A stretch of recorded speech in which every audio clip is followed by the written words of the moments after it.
There was an analyst call just yesterday, this is HSBC, which really initiated coverage. They said that their price target was $146. I assume you probably looked at this and probably laughed given your very bullish views on Tesla. But what was so interesting about the report was that they really were trying to define the company as an EV automobile maker.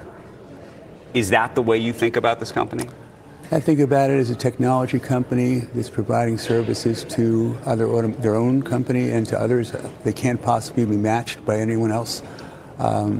They have data, technology. They make cars cheaper than anyone else. When Ford makes one of these cars, an electric car, every car they make, they lose $36,000 on. $36,000 per car. Our company now makes about $8,000 or $9,000 in profit a car. They were making $15,000 in profit a car. But if they build a plant that costs $7 billion for 1 million cars, that plant was making $15 million a year, $15 billion a year on a $7 billion investment. $15 billion on a $7 billion investment. An ordinary industrial company would make 15% on capital, 20% the most. This guy's making his capital twice a year. Now he's making it once a year. He's making $8 billion in a $7 billion plant. So he's the lowest cost person. Everything about the business is trying to drive prices lower.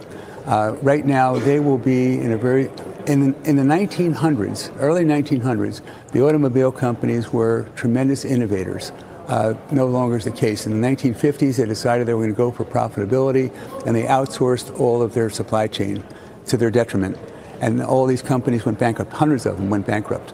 And now the way we're going is that their electric cars, they drive, I guess they have about 30 miles a day, 30 or 40 miles a day, and they have 3 million of them that are collecting data. 100 million miles a day they're getting for data, and then they're also getting compute that they're going to have more compute than anyone in the world in 18 months to train it. Have you been surprised, and this is true of the other EV makers, a lot of EV makers have put up big goals in terms of sales, and then they've scaled those goals back, saying there's just not the customer demand. Do you think that is the responsibility or a function of the products that these other automakers are putting out? Or do you think that there actually isn't the demand for EVs writ large that maybe was anticipated or expected? There's 1.5 billion cars that have to get replaced. They do about 80 million cars a year, and a small percentage of those, 10%, are electric right now. Ultimately, it's going to be all electric. But the reason there's not more demand is the cars that are out there are not very attractive by the dealers, by the car companies, and they're expensive, number two. And then in addition to that, the dealers who sell them, they don't want to sell them because there's nothing to service. The dealers make all their money on servicing. So dealers sell them, they're not selling them. You talked about trying to bring prices down, and that's something that Elon Musk has talked a lot about. At the same time that he's going to try to bring prices down, you have the potential for Tesla to become a target of the UAW, which of course just made this new deal with the other big automakers at meaningfully higher prices in terms of what those employees are going to be getting. What do you think about that? I think Tesla's employees are the highest paid workers in the world as far as the automobile companies go, because they own stock. As a function of the stock. And that stock option would not be present in all instances if it were a unionized company. When the unions were in control of Fremont, as soon as they had trouble, they ran from it. Tesla took over that plant in Fremont after the unions had left, after the company had gone bankrupt. Tesla employees, there's a good story that one of the executives of, and then I want to talk about it. Yeah, no, of course. One of the executives who devised the pay plan for the employees was telling me that he's a small Jewish guy like me, and he was walking through a plant, and a large black man walks over to him, shaved head, tattoos all over the place, and says, Ira, are you the man who devised the pay plan for us? And he said, yes. He said, I want you to know that I'm the first man in my family, the first person in my family to ever be able to afford a home. And thank you very much. And so the workers there make more than anyone else by far, and their health care, all the benefits are better. The unions have been trying to organize Tesla, Toyota, all the foreign companies for years. They failed repeatedly. Why?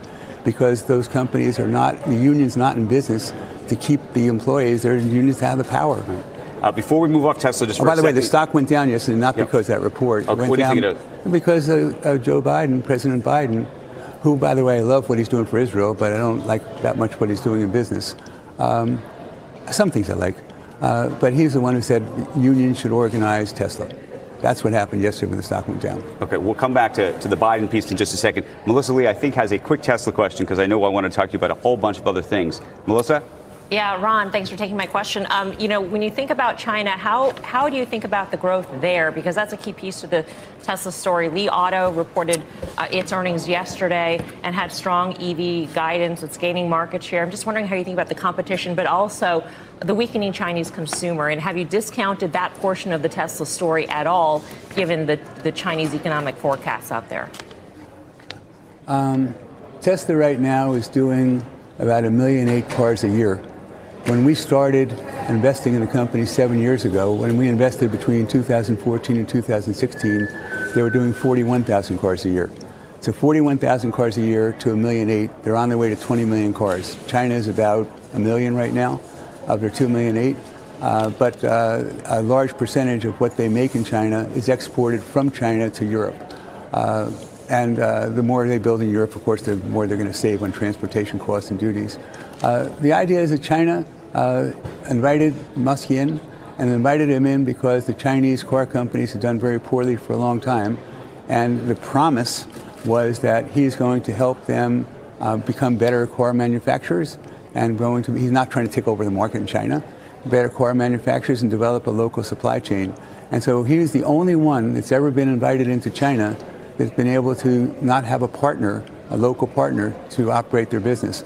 So I'm convinced that they have good operations in China. The person who runs their Chinese business, the Tesla business in Austin, in fact, is probably in line to be an important person at Tesla overall. He's Chinese, and he was brought from China to Texas and runs the business there. He's going to be in charge of all the automobile business. So I think the relations they have with China are exceptionally good.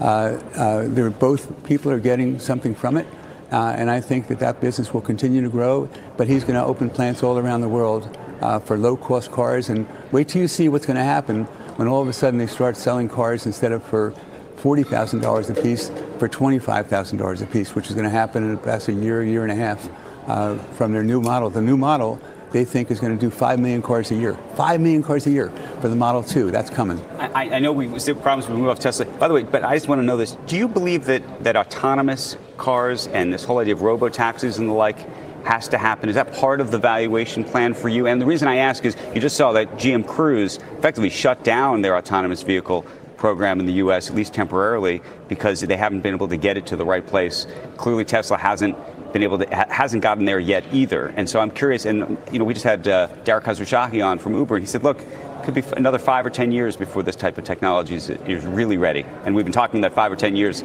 sort of path for 5 or 10 years. We have a small investment in Cruise, $30 million. And made the investment because I wanted to learn about the process that they were doing. Every one of those Cruise cars cost $250,000. $250,000 to have the equipment that's on it in order to operate autonomously. They have to be specifically in mapping every city, and it's a tougher business. We were out there a couple of months ago to drive around in one. It was pretty amazing. You're driving along, they pick you up at 9 o'clock at night. Right. You drive around San Francisco, you pull up and there's a car next to you. There's also no driver in it, and it pulls away and you pull away. It's like the Headless Horseman. I mean, really something. So we have a small investment in that. I really like Kyle. I like the executive who was there, who left and went to Exxon. I think ultimately Microsoft thought they were excellent and invested in it as well. But we have a very small investment. But as far as Tesla, that's software. No one has that. They have data. No one has that. Tesla is going to have that car. They're going to be able to charge for autonomous $2,000 or $3,000 a car a year to have your car operate all by itself. And it's virtually there. And I don't think people realize that I have any idea of what that's going to mean. And that's a business that ultimately, that business alone is going to be worth $1 trillion. That business alone is going to be able to do $100 billion, $80 billion a year revenues in 3 or 4 years and growing every time. And they'll do 20 million cars a year ultimately for themselves. And then in addition to that, of the 80 million cars, probably another 30 million will use their technology. Mary Barra, who I'm friendly with, asked me about, I don't know, a year ago, could I fix her up with Elon? Not a date, but to fix her up. And I said, sure, I'll set it up. And they went to Allen and Company conference, and they met. And she hadn't met before. And then afterwards, then I saw her on your program, and she quoted and she said, Oh, yeah, Elon, we text all the time. Right. We text all the time. And the reason that's important is that the reason they do this with the charging as well, the reason they're doing all that is because Tesla doesn't want to put other guys out of business. They're going to be his customers. Those people will make the metal, ultimately, for a lot of cars, and he will supply the guts, the Intel inside of a computer. That's going to be Tesla inside of cars. That's going to be an amazing business for them.